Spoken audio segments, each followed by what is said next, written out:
চোখের সামনে আমার জন্মস্থান বাড়ি। শিবিরেরা মিছিল করতে করতে সিদাম বাজারে যায়, সেখান থেকে আসিয়া কুদ্দুস আমিরের বাড়িঘর ভাঙচুর করে দেয়। দেওয়ার পরে আমাদের বাড়িতে আসিয়ে ভাঙচুর করে দিয়ে জ্বালাও পোড়াও করে দিয়ে আমার বাড়িতে আসিয়ে আমার যত কিছু ঘর ভাঙচুর করে নিয়ে গেছে।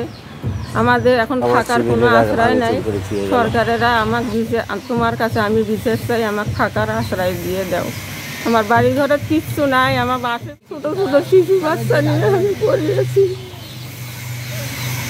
চোখের সামনে আমার জন্মস্থান বাড়ি।